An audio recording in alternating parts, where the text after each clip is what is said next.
കൗമാരക്കാരേക്കാൾ ചുറുചുറുക്കോടെ നൃത്തം പഠിക്കുന്ന ഒരു കൂട്ടം വനിതകളുണ്ട് വയനാട് പുൽപ്പള്ളിയിൽ. പ്രായം 65 ആയവർ വരെ ഈ കൂട്ടത്തിലുണ്ട്. മോഹിനിയാട്ടവും ഭരതനാട്യവും ഒക്കെ ഇവർ ആവേശത്തോടെയാണ് പഠിക്കുന്നത്.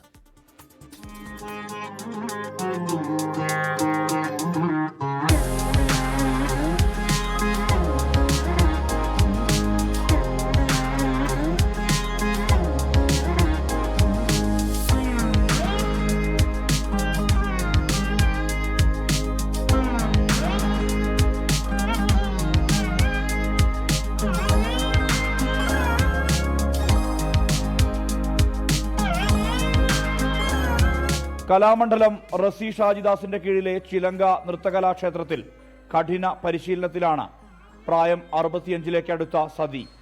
അധ്യാപികയായിരുന്നു. DU ആയി വിരമിച്ചയാളാണ്. വിദ്യാഭ്യാസ കാലത്ത് ഉപേക്ഷിക്കേണ്ടി വന്ന നൃത്തത്തെ വിരമിക്കലിന് ശേഷം വീണ്ടെടുത്തു.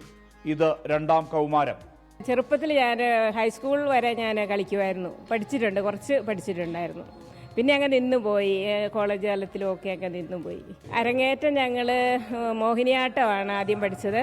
അത് മൂകാംബിക ക്ഷേത്രത്തിൽ അരങ്ങേറി.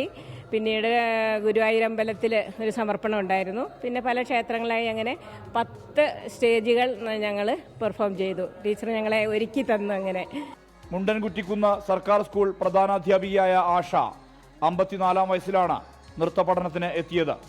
അധ്യാപകരായ രഞ്ജിനിയും സൗമ്യ ജയരാജും ആർക്കിടെക്റ്റായ അരുണിമയും എല്ലാം പാതി വഴിയിൽ ഉപേക്ഷിക്കേണ്ടി വന്നതിന്റെ വീണ്ടെടുപ്പ് നടത്തുകയാണ്. ഈ ചുവടുവയ്പ്പിനുള്ള വഴിവെട്ടിയത് കലാമണ്ഡലം റസി ഷാജിദാസ് എന്ന നൃത്താധ്യാപിക. അമ്മമാരിങ്ങനെ എന്നോട് ചോദിക്കും, ഇവിടെ പാരൻസ് വരാറുണ്ടല്ലോ കുട്ടികളെയും കൊണ്ടേ, അപ്പം ഞങ്ങളെയും ടീച്ചർ ഒന്ന് പഠിപ്പിക്കുകയും ചോദിക്കും. കാരണം ചെറുപ്പത്തിൽ അവർക്ക് പഠിക്കാൻ പറ്റാത്തത് ഈ ഒരു കാലത്ത് അവർക്ക് പഠിക്കാൻ പറ്റുമോ എന്ന് ചോദിച്ചാൽ എന്നോട് ചോദിക്കാറുണ്ടായിരുന്നു. അപ്പോൾ അങ്ങനെയാണ് ഞാൻ അങ്ങനെ ഒരു ക്ലാസ് തുടങ്ങിയത്. പുൽപ്പള്ളി സീതാ ലവകുശ ക്ഷേത്ര മൈതാനിയിലാണ് ഈ കലാപഠന കേന്ദ്രം. ഇതിനകം നിരവധിയിടങ്ങളിൽ ഈ സംഘം കലാവതരണം നടത്തി കഴിഞ്ഞിട്ടുണ്ട്. പലരും പലയാവർത്തി പറഞ്ഞിട്ടുണ്ട്, പ്രായം എന്നത് ഒരു നമ്പർ മാത്രമാണ്. അത് തെളിയിക്കുകയാണ് ഈ നൃത്തവിദ്യാലയത്തിലെ വിദ്യാർത്ഥികൾ. മനു ദാമോദരനൊപ്പം Surjith Ayyappath, 24 Wayanad. Yes, age is just a number എന്ന് തെളിയിക്കുകയാണ് ഇവർ, അല്ലേ? അപ്പോൾ നമുക്ക് പാഷൻ ഉണ്ടെങ്കിൽ ഏത് കാലത്ത് വേണമെങ്കിലും അത് തുടരാൻ കഴിയും എന്നുള്ളതിൻ്റെ മാതൃക കൂടിയാണ് ഇവരെല്ലാവരും തന്നെ.